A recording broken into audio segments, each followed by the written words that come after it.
how's it going, YouTube? Jay Scotty Sun here, back with another video. In today's video, I'm going over this weekend's card show that was held in my local town of Reno, Nevada. I am losing my voice because I spoke so much with so many customers. This weekend was pretty good. The venue itself was advertised as being much larger than the previous venue, but it was about 1/6 the size. But the customer flow was still really good. It's amazing to see how well this hobby is doing. Anyways, let's go ahead and get into some pickups from the weekend. The best being this binder for $1,200, but I'll be changing the camera angle for that binder at the later half of this video. But let's get into some pickups. First of which is this Gengar. I did not pick this up. My buddy actually pulled this at the end of the event. So I think I'll have a clip right here to show you guys the Gengar pull. All right, ready? First edition fossil. Let's go. $500 pack, by the way. He's just going in. Try three. Try three. It's either going to be the rare or it's not. Okay. Okay, that's it. That's enough. Okay. That's enough. That's you. Yeah, I want to be surprised, bro. Stewie's like, I want to be Gravelers, Golduck, Horsey, Zubat, Gambler. That's what you are? Recycle, Krabby. Shelder. I think it's this one. Oh!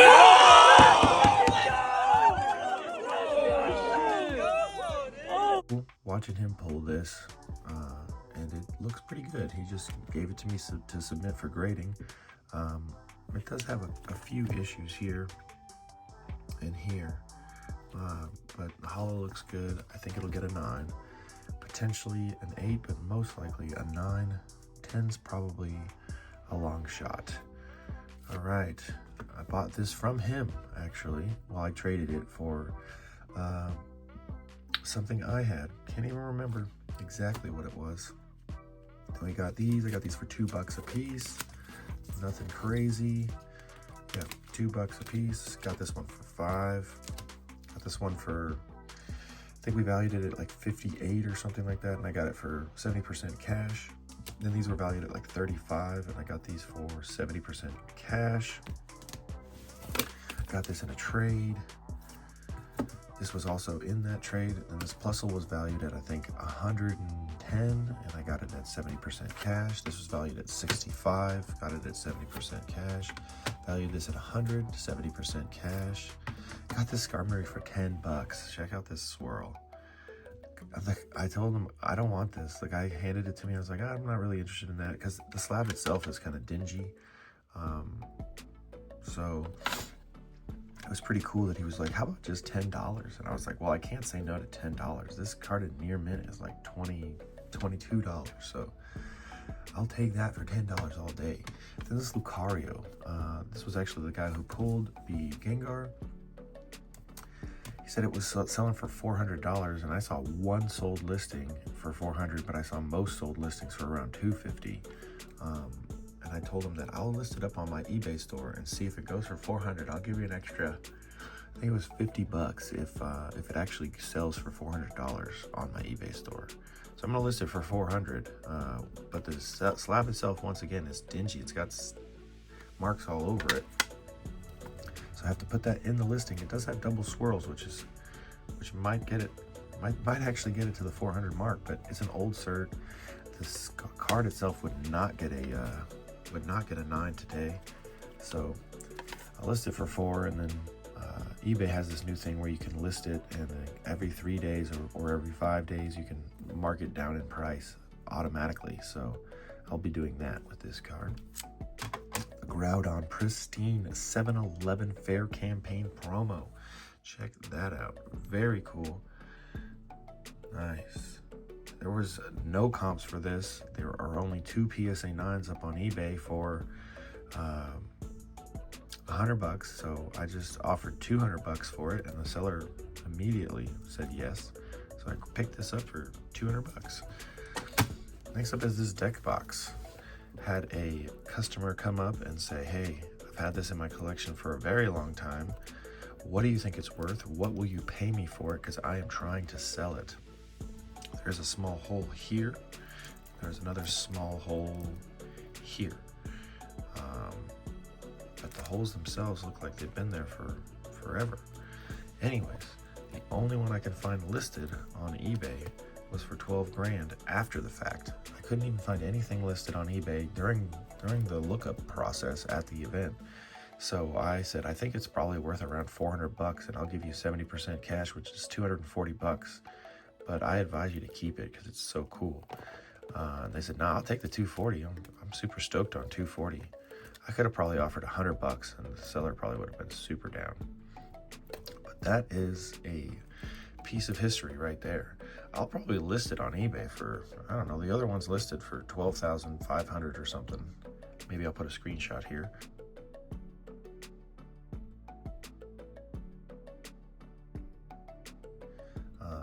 But I'll probably list it for like 5 grand and see what happens. I might do the same thing with the Lucario.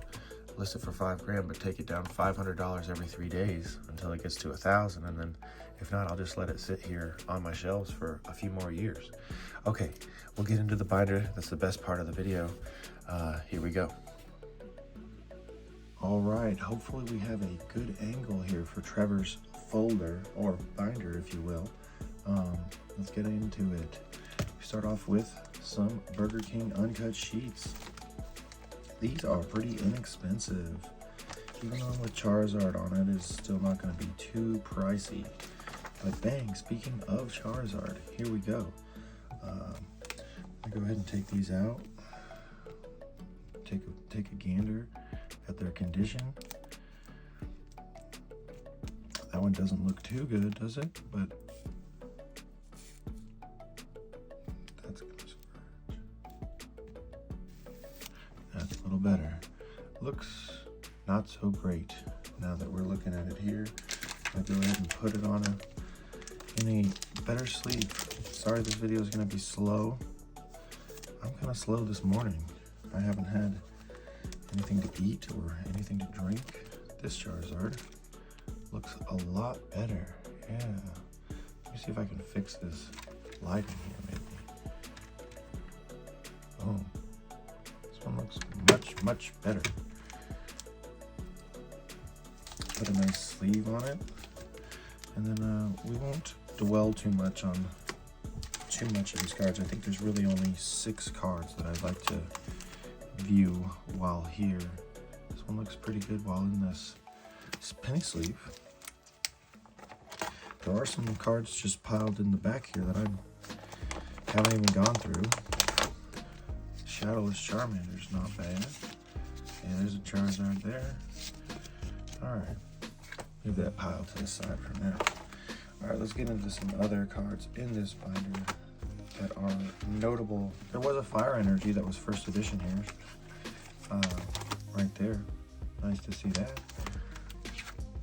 Sorry if there's a glare of any kind. We got a Jungle Snorlax, Shadowless Pidgeotto, Shadowless Dragonair. That's cool.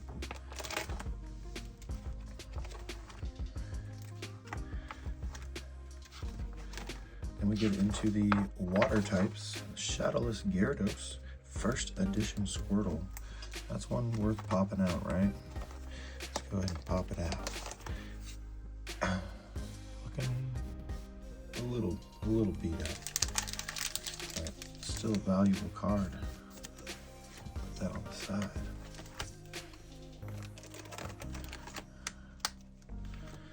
No Krabby errors, the little slash error that I was looking for.